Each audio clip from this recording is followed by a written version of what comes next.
All right, welcome back to the deep dive. Today, we're really going deep. We're going to be taking a look at Kash Patel's book, Government Gangsters. It's The Deep State, the Truth, and the Battle for Our Democracy. Yeah, so, for our listeners out there, we really want to take you on a journey with us through this book and understand his unique perspective on the deep state. And this idea of this entity that he believes is operating within these key government agencies. We're talking Department of Justice, FBI, the NSC, the Department of Defense, and how these agencies were allegedly involved in, some of the biggest events, Russiagate, January 6th. Yeah, we're going to go deep. We're going right to the source material. We're talking about Kash Patel's nonfiction book. And as we go through this, it's really important, I think, to keep in mind Kash Patel's background. He comes from this hardworking immigrant family, was a public defender, was a DOJ prosecutor focusing on counterterrorism, and later on he became an investigator into Russiagate.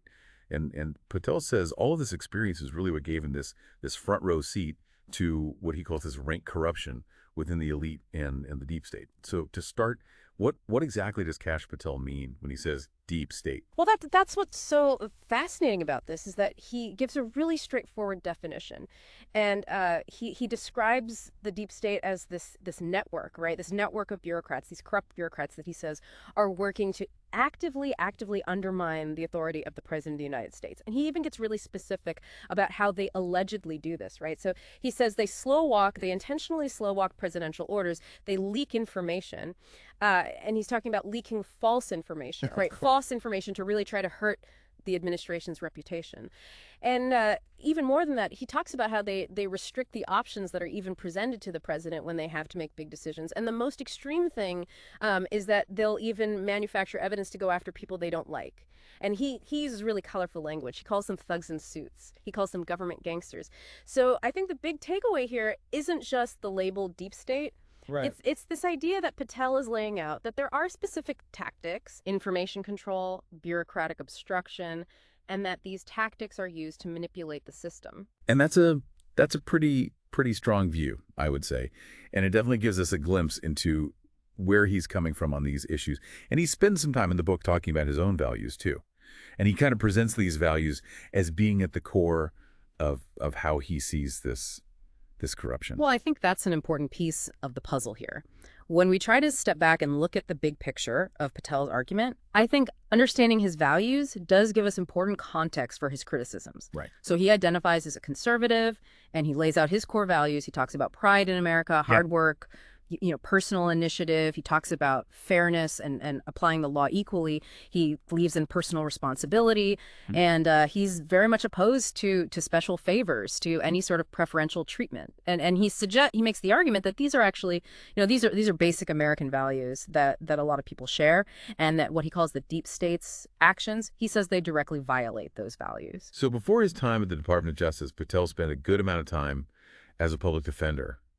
And I'm curious how you think that experience shaped his later views on the justice system and this idea of potential government overreach. Yeah, I think it's a really important question because it gets to the foundation of how Patel understands the whole justice system, right? So he's really adamant about these fundamental legal principles, the ideas that he learned as a public defender. Yeah. Due process, right? You've got to have due process.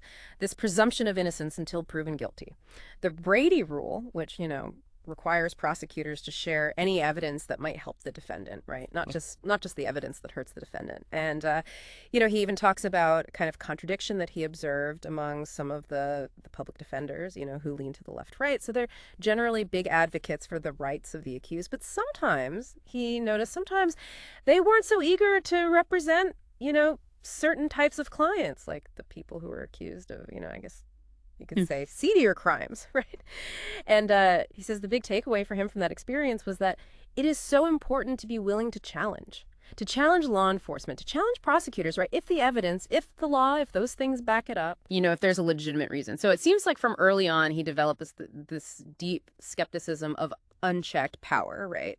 Of the government having too much power without any limits, any accountability. And it seems like that's something that really stuck with him, right? As he moved into his role at the DOJ and beyond. So after his time as a public defender, Patel, he goes to the DOJ and he focuses on counterterrorism work. What did he learn in that role? What were the key things that kind of led him to this, this deep state thesis that he writes about. Yeah, when he talks about his time at the DOJ, he makes it clear that he was driven by a desire to save lives, right? Hmm. Especially after these huge terrorist attacks. He was all in on that mission. But he says even early on, he realized that political concerns, they could sometimes kind of get in the way of the mission, right? And he even tells the story about how he was in Tajikistan, he was chasing down an ISIS operative, and he gets called back to the States with almost no notice for this hearing in a bomb making case, like just to show his dedication, right? His commitment to the job, to the mission.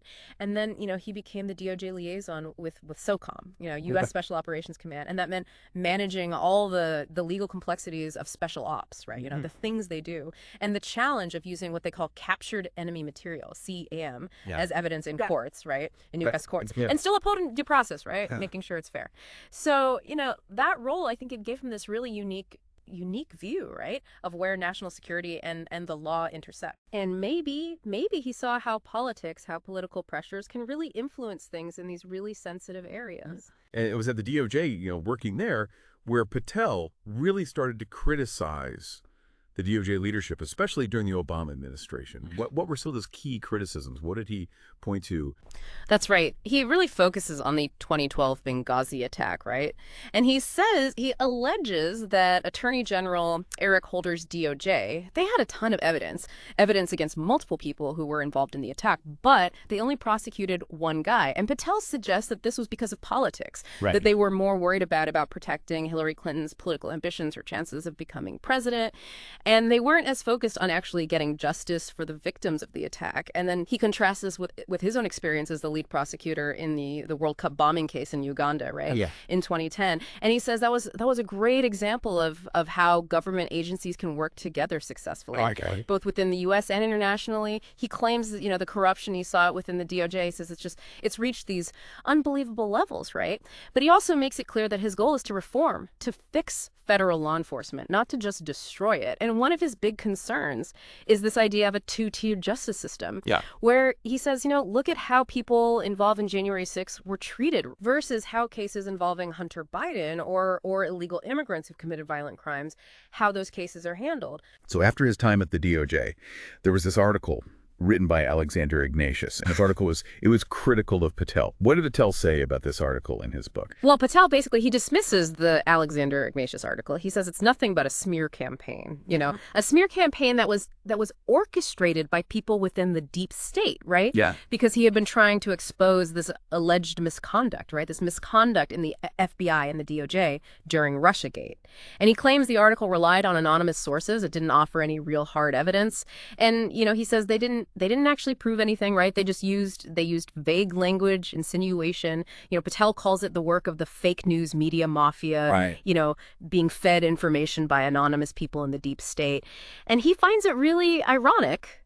He says it's ironic that they were coming after him for mishandling classified information when, he points out the DOJ, they didn't really do much to prosecute the people who leaked classified information all the time during the Trump administration. So given everything, all this criticism, all these experiences, what are the reforms that Patel proposes for the DOJ? Yeah. Like, what specifically does he say needs to change? Well, he's got some pretty specific ideas here. He really wants to see an attorney general appointed who's dedicated to ending this, what he calls this abuse of prosecutorial discretion, right?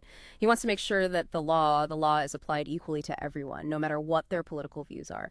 And he also stresses that leakers, people who leak classified information, they need to be prosecuted. Especially, he says, when those leaks are part of what he sees as these politically motivated investigations, these sham investigations that are just meant to hurt people's reputations.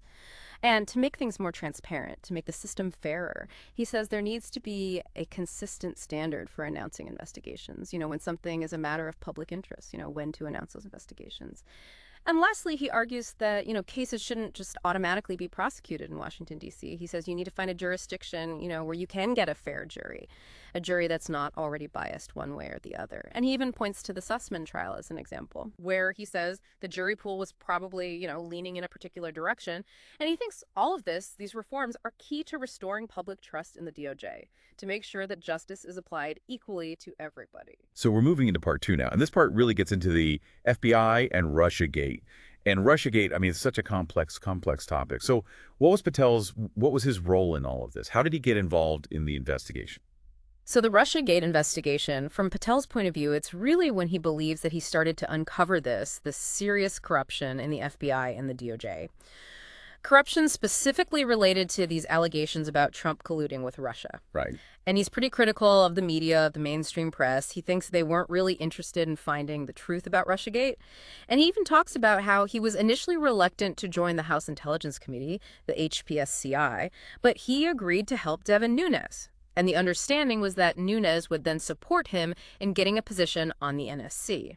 So Patel's involvement here, it stems from a congressional investigation into the origins of the Russia investigation. And what were the big findings of this HPSCI investigation, according to Patel? What did he say they discovered? Okay, so Patel claims that the HPSCI investigation, they came to the conclusion that the whole Russia collusion narrative wasn't just, a difference of opinion. He says it was a Democrat-funded, government-perpetrated crime. And he's saying this is a huge crime, an historic crime. And he claims that the interviews that they did, the documents that they looked at, it all backed up this conclusion. And he says it really shook his faith in the integrity of the DOJ and the FBI, that these institutions could be used in this way. And Patel really goes into detail about the obstacles, the things that he and the rest of the HPSCI team, allegedly encountered, right? During their investigation. What were some of those key challenges that they faced? Yeah, so he describes a lot of pushback, a lot of resistance from within the government, right, during this investigation. He says the DOJ, they were very, very reluctant to hand over documents. When they requested documents, he says they used all kinds of, obstructive tactics to make it difficult. And he even says that the Speaker's office, at first, they didn't support his efforts at all. And he claims that this is what led him to leak information to Fox News, because he wanted to get the public's attention, to bring attention to what was going on. And he also mentions these alleged threats made against staff members who were involved in the investigation. And he calls the person who made these threats Hot Rod, which many people think is a reference to Rod Rosenstein, who is the Deputy Attorney General. And, to try to address these concerns, FBI Director Christopher Wray and some other top intelligence officials, they actually met with Patel and some of the investigators. And Patel says that during this meeting, none of these officials, none of them could point to any factual errors in the Nunes memo, which they were about to release. And so the Nunes memo, it became this really controversial document. And according to Patel, what was the main purpose of this memo? What was he trying to achieve? So Patel, he says the main purpose of the Nunes memo, it was to expose what he called the FBI's abuse of power. Right. Specifically how they were using the Steele dossier to get these FISA warrants. Now, for you listening, right, a FISA warrant, it's basically this secret court order that lets them spy on someone, right, to surveil them. And what Patel is concerned about is what was the basis, the justification for getting these warrants in the whole Russiagate context. And so he says that the memo, it aimed to show everybody this flawed intelligence, this politically motivated information that was used to justify this whole investigation into Trump and Russia. And the Steele dossier, which for everyone listening was funded by the Hillary Clinton campaign and the Democratic National Committee, this dossier plays a really, really big role in Patel's whole narrative of Russiagate. So how does he describe how the FBI used this dossier? Patel, he paints this picture of the Steele dossier as this foundation of the whole Russiagate thing. Right. This collection of false claims, unsubstantiated claims that were created specifically to go after Trump. And he acknowledges that, political campaigns, they dig up dirt on each other, right? But he says the real scandal here, the real issue, is that this dossier, this bogus dossier, was weaponized. That it was used by the intelligence community, by law enforcement agencies, to run this disinformation campaign.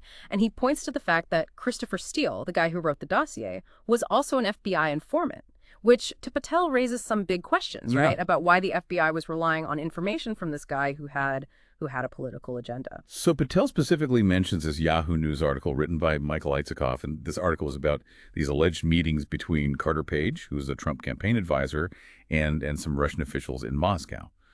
So how does this fit into Patel's argument about the dossier and the FISA warrants? So this Michael Isikoff article in Yahoo News, it reportedly used information from the Steele dossier, right? And it claimed that Carter Page, that he had these secret meetings in Moscow, meetings with people who were close to Putin.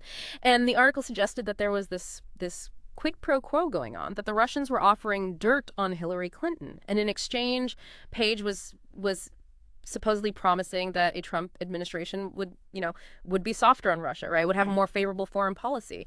And Patel just says these allegations against Page, they were just ludicrous. And he points specifically to this claim in the dossier that Page was offered a 20% stake in Rosneft. Rosneft is this huge Russian oil company. It's state-owned.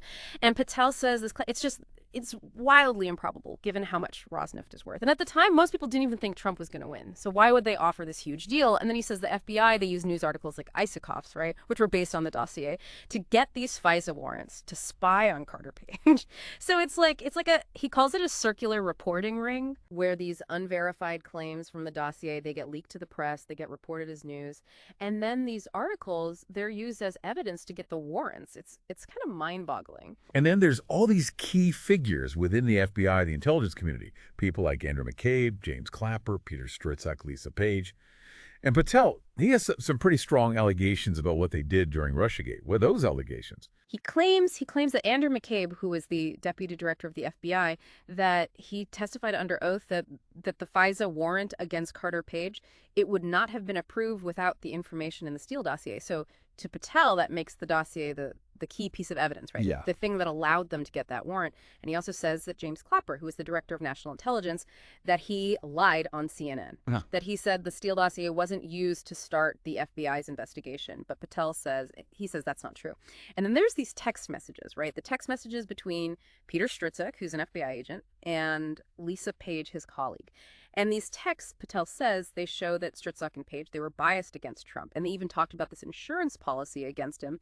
And he also points to Stefan Halper, who was an FBI informant. And Patel claims that Halper was spying on Carter Page. So, all of this is part of this bigger picture, this bigger effort to go after Trump, according to Patel. And we have to talk about George Papadopoulos, who was another advisor on the Trump campaign.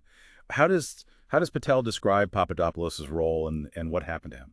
Right. So Patel says that Papadopoulos, he was basically set up, that he was targeted by this FBI informant, Joseph Mifsud, and that Mifsud, he supposedly told Papadopoulos about Russia having this dirt on Hillary Clinton.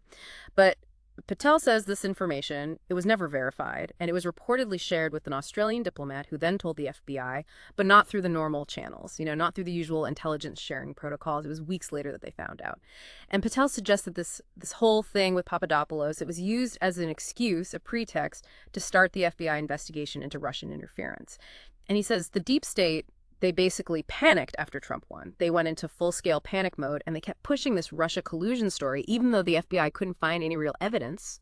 And I mean, given all of this, all these criticisms, it's not surprising that Patel says that he and the HPSCI team, that they were attacked, politically attacked for trying to expose this corruption right within the FBI and the DOJ. So what happened? Yeah, he talks about these really, really intense attacks, right? Mm-hmm. Attacks from the government bureaucracy, from the Democratic Party, from the media.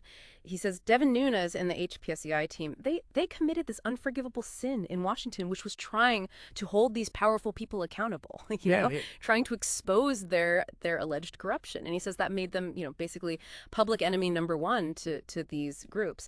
And he specifically calls out Adam Schiff, who was the ranking member on the HPSCI. He says Schiff were running a full-blown disinformation campaign against their investigation, against Trump. And he used the fact that a lot of this information was classified, right? As a way to prevent the public from really scrutinizing what he was saying.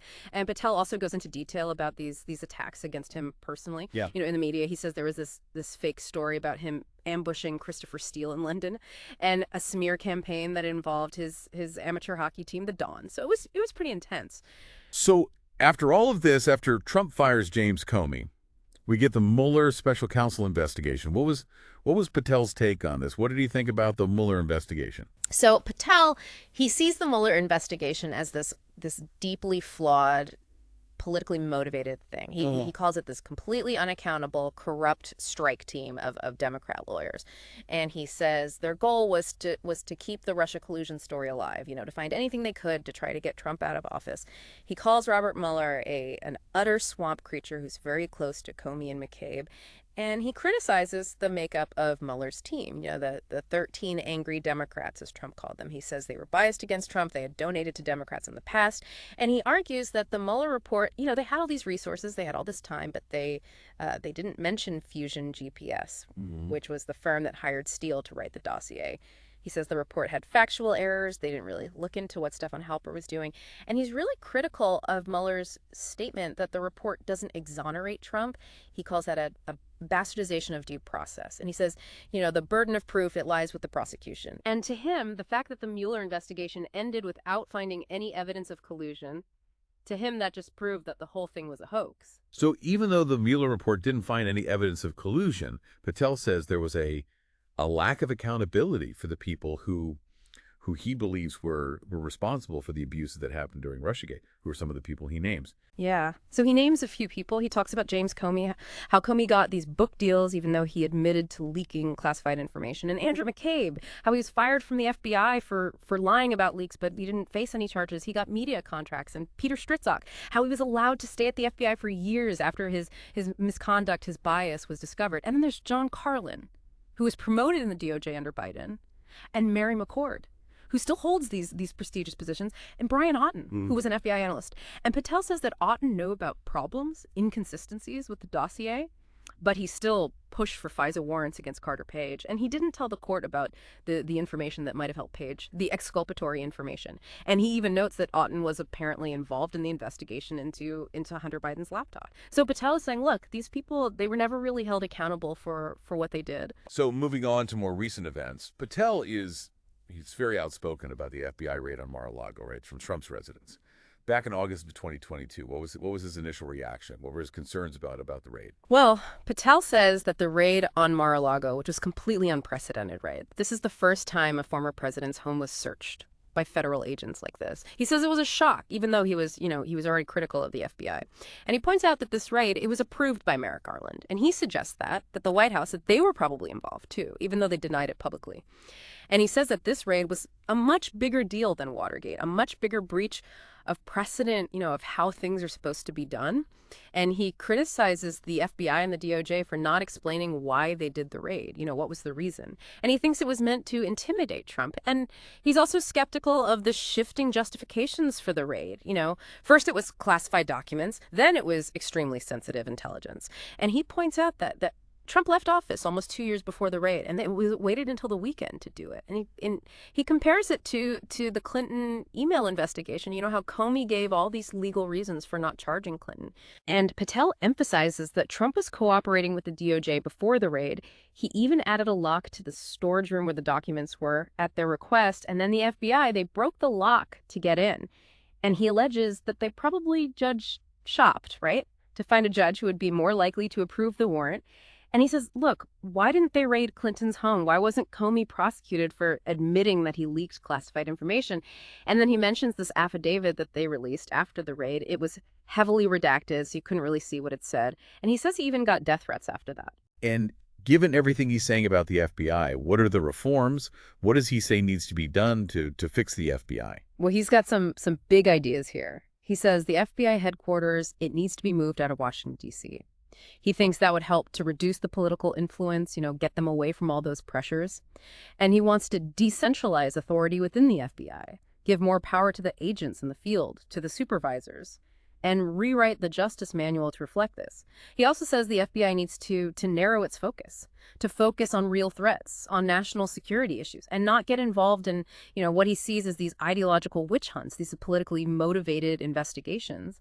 And to make the FBI more accountable, he says Congress and the president need to have more oversight, through the budget, through making sure that the FBI reports to the DOJ, that there's a clear chain of command. So Patel also talks about FISA, the Foreign Intelligence Surveillance Act. Mm-hmm. And FISA was a big part of the whole Russiagate controversy. So what are his proposed reforms for FISA? How does he think that process should be changed? So he wants to see some big changes to prevent future abuses. He thinks that DOJ prosecutors need to be involved in every single FISA warrant application, to make sure that they meet the legal standards and that the intelligence agencies aren't overstepping their bounds. And he wants FISA judges to have more training, really in-depth training, not just these short assignments. So they really understand the complexities of the law and the facts in these cases. And he says there needs to be a court reporter in the FISA court to create a record of everything that happens, for transparency. And he also proposes these random checks of the warrants that are approved. Yeah. Random checks by national security lawyers who are experienced, who are nonpartisan, and they would report to the White House or the Attorney General. And he even goes further and asks, should these reforms be applied to all federal courts? Yes. When it comes to search warrants, not just FISA courts. Okay. Let's move on to part 3. Now, this is where Patel talks about his time at the White House, at the National Security Council, and the broader intelligence community. So he joined the NSC after the Nunes memo came out and the Mueller investigation wrapped up. What was he hoping to achieve at the NSC? What were his goals? Well, after all that, after the Nunes memo, after Mueller, Patel, he said he wanted to get back to the work he knew best, counterterrorism work. And he saw the NSC as a place where he could use his experience, his knowledge to help shape policy, within the executive branch. But he says he ran into some roadblocks, some resistance to his appointment at the NSC. Who was resisting his hiring and why? So Patel, he claims that John Bolton, who was Trump's national security advisor, that Bolton didn't want to hire him, even though Trump had ordered him to do it. And Patel sees this as the deep state, right? Pushing back against the elected president. He calls Bolton an arrogant control freak. And he says Bolton didn't want anyone on his team who had a direct line to Trump, who wasn't loyal to him, first and foremost. But, despite Bolton's alleged efforts, Patel did eventually get the job at the NSC. And while he was at the NSC, Patel says there was this whole manufactured impeachment effort against Trump related to Ukraine. So what are his specific allegations about this whole process? Patel says that the Ukraine impeachment, he calls it a manufactured crisis, that it was just, more of the same tactics that they used during Russiagate. He claims that these accusations about Trump pressuring Ukraine to investigate Joe Biden, they were just false. Right. And that it was all politically motivated. He points to the whistleblower complaint that was filed by Eric Ciarmella. And he says this complaint was full of these claims about Trump trying to get foreign governments to interfere in the 2020 election, which Patel says were just, more baseless attacks. And he says that he was falsely portrayed as being this key figure in some sort of secret back channel with Ukraine. And he points to the testimony of Fiona Hill and Alexander Vindman during the impeachment inquiry. And they both said that they didn't know anything about Patel's involvement. They said they had never heard of any meetings between Patel and Trump about Ukraine. And Patel is very critical of Hill and Vindman. He suggests that they got these prestigious jobs, these media contracts after the impeachment, as a reward for what he implies was misleading testimony. So despite all these political battles, Patel does highlight this big success during his time at the NSC, the raid that killed the ISIS leader, Abu Bakr al-Baghdadi. What details does he share about the operation, about the NSC's role in it? Well, Patel talks about the Baghdadi raid as this huge win, this big victory, And he says it showed how committed Trump was to defeating ISIS.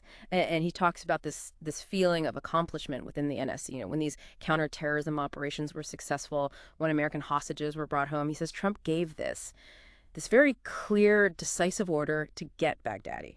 And he's impressed by how efficient the operation was, how they managed to get through all the bureaucracy, how the NSC, the DOD, the CIA, they all worked together. And he gives a lot of credit to General Milley, the chairman of the Joint Chiefs.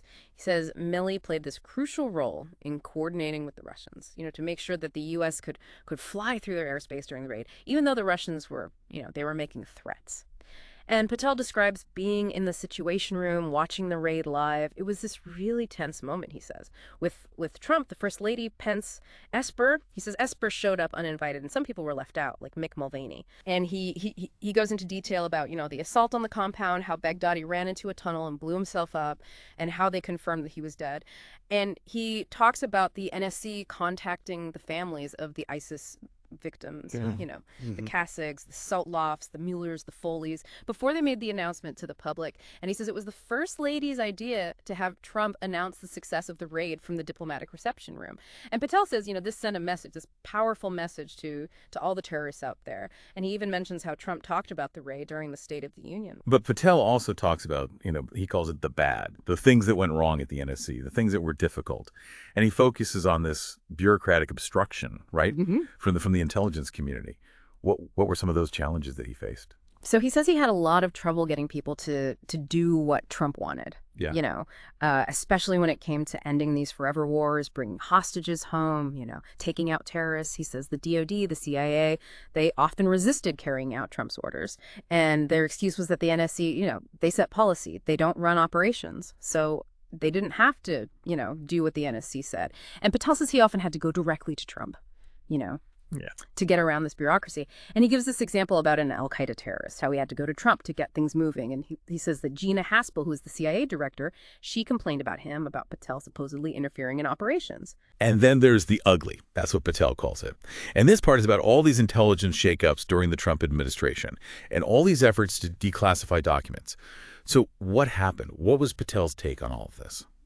So Trump told Patel to focus on declassifying these documents related to Russiagate and the Clinton email scandal. And then Dan Coates, who was the DNI, he gets replaced by Joseph McGuire. And Patel thinks that McGuire, he didn't really follow through on Trump's declassification orders either. And then Trump nominates John Ratcliffe to be the DNI. And Ratcliffe was seen as someone who would be tougher, who really knew about the Russia witch hunt. But there was a lot of political opposition to Ratcliffe.